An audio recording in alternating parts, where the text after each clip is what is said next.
তিনি নিজ হাতে ছক্কা মেরে ভারতকে বিশ্বকাপ জিতিয়েছেন, আইপিএল জিতেছেন ৫ বার। পুরো ভারতের ১৫০ কোটি মানুষের কাছে তিনি সবচেয়ে বড় ক্রিকেট তারকা, জাতীয় দল থেকে অবসর নেওয়ার পরেও।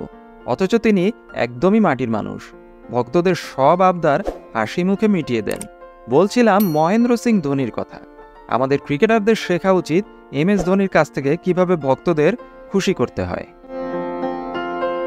মাঠে যেমন তিনি মিস্টার কুল, মাঠের বাইরেও তিনি তেমনই বিনয়ী, হাসি খুশি একজন মানুষ। তাই তো তাঁর রয়েছে অগণিত ভক্ত। তেমন এক ভক্তের কারণে আজ ধোনি অনলাইনে ইনস্টাগ্রামে ভাইরাল হয়েছেন। ধোনির এক পাগল ভক্ত নিজ হাতে ধোনির পোর্ট্রেট এঁকেছে, আর সেই পোর্ট্রেট নিয়ে সে চলে গেছে একদম এমএস ধোনির কাছে। ধোনিও হাসি মুখে সেই পোর্ট্রেটে নিজ হাতে অটোগ্রাফ দিয়েছেন। এ কারণেই তিনি থালা।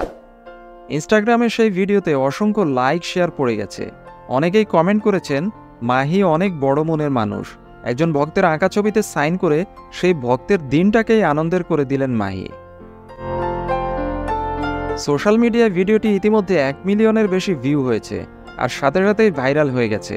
একজন কমেন্ট করেছেন, রেসপেক্ট ফর থালা।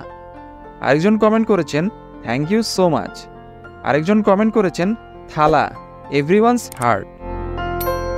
এর আগে দেখা যায় অন্য একজন ভক্তের দেয়া অ্যাডিডাসের একটি কেটসে অটোগ্রাফ দিচ্ছেন এমএস ধোনি, খুবই শান্ত ভঙ্গিতে। এতটুকুও বিরক্তি নেই চোখে মুখে, বরং হাসি মুখে ভক্তদের খুশি করছেন।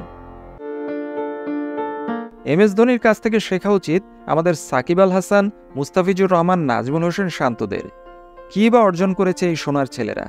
মাসে মাসে লাখ লাখ টাকা বেতন পাচ্ছে।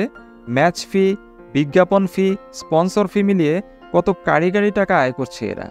অথচ সামান্য দর্শকদের সেলফির আবদার মেটাতে পারে না, তেড়ে ফুড়ে মারতে যায় এইসব ক্রিকেটাররা।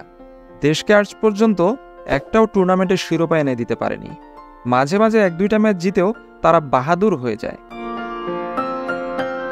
নিজেদের এই ব্যর্থ ক্যারিয়ারের জন্য, আনসাকসেসফুল ক্যারিয়ারের জন্য এবং এ পর্যন্ত একটাও বৈশ্বিক টুর্নামেন্টের ট্রফি না জিততে পারার কারণে আমাদের ক্রিকেটারদের উচিত সমগ্র বাংলাদেশি ভক্তদের কাছে ২ হাত জোড় করে ক্ষমা চাওয়া। আর এমএস ধোনির মতো ব্যক্তিত্বের কাছ থেকে শেখা উচিত কিভাবে ভক্তদের সামলাতে হয়।